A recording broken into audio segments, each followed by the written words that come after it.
సభాధ్యక్షులు తుమ్మల నాగేశ్వరరావు గారు, జిల్లా ఇన్ఛార్జి మంత్రి డాక్టర్ వివేక్ గారు, జిల్లా సీనియర్ మంత్రి దామోదర్ రాజనరసింహ గారు, పొంగులేటి శ్రీనివాసరెడ్డి గారు, వేదిక మీద ఉన్న పెద్దలు, ప్రజాప్రతినిధులు, అధికారులు, ఇక్కడికి విచ్చేసినటువంటి రైతు బాంధవులందరికీ కూడా పేరు పేరున హృదయపూర్వకంగా నమస్కారాలు తెలియజేస్తా ఉన్నాను.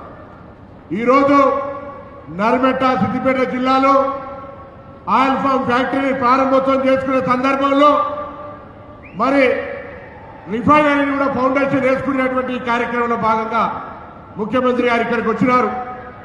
పెద్దలు తుమ్మల నాగేశ్వరరావు గారు గత కొంతకాలంగా ఆయిల్ ఫామ్కు సంబంధించి మన అమూల్కు సంబంధించి కురియన్ ఏ విధంగా జ్ఞాపకం చేసుకుంటామో తెలంగాణ ప్రాంత రైతాంగానికి అన్ని జిల్లాల నుంచి అశ్వరూపణకు తీసుకెళ్లి ఆయిల్ ఫామ్కు సంబంధించి ప్రోత్సహించే కార్యక్రమాలు చేపడతా ఉన్నారు.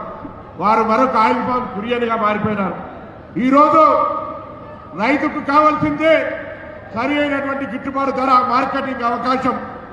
ప్రధానంగా రైతు ఆలోచన చేసేది తన ఉత్పత్తి ఎక్కడ కూడా ప్రకృతి పరంగా ఇబ్బంది కలగద్దనేటువంటి మాట. వాతావరణం అనుకూలించాలి. వీటన్నిటికీ అనుకూలించేటువంటి పంట పామాయిల్ పంట. రైతాంగానికి సంబంధించి ఏ భూమి అయినా పామాయిల్ వేసుకోవచ్చు.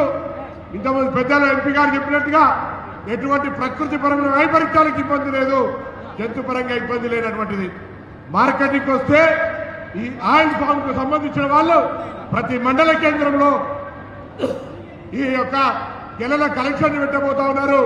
నేను ఈ వేదిక మీద రైతాంగాన్ని కోరుతా ఉన్నా, 10 ఎకరాలుంటే 8 ఎకరాలు రేపటి నుంచి ఆయిల్ ఫామ్ వేసేదానికి వరి నుంచి కన్వర్ట్ కమ్మని కోరుతా ఉన్నా. ఇది ఎవరో మిమ్మల్ని బలవంతంగా మార్చేది కాదు.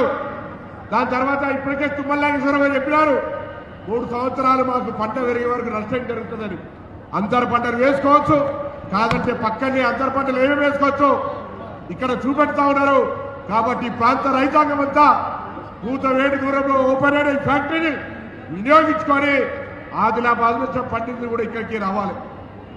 అటువంటిప్పుడు ఈ చుట్టుపక్కల రైతాంగం అంతా ఆయిల్ ఫామ్ను ఇలా గంటకు 30 టన్నులతోటి, అవసరమైతే గంటకు 120 టన్నులతోటి ఇక్కడ రిఫైనరీతో పాటుగా పెట్టినటువంటి ఆయిల్ ఫండ్ రైతాంగం ఉపయోగించుకోవాలని, పంటల మార్పిడిలో ఆదర్శంగా నిలవాలని కోరుతూ ఈ కార్యక్రమానికి వచ్చి ఈరోజు రైతు భరోసా, అనేక రైతు సంక్షేమ కార్యక్రమాలకు నాంది తీసుకున్నటువంటి గౌరవ ముఖ్యమంత్రి గారికి, వేదిక మీద పెద్దలందరికీ కూడా హృదయపూర్వకంగా ధన్యవాదాలు. మీ అందరూ కూడా ఇది రైతు రాజ్యం, రైతు సంక్షేమ రాజ్యం, రైతుల కోసం కృషి చేసేటువంటి రాజ్యం, ప్రజాపాలన రేవంత్ రెడ్డి గారి నాయకత్వంలో అనేటువంటి మాట మనవి చేస్తూ ధన్యవాదాలు చెప్తూ సెలవు తీసుకుంటాం.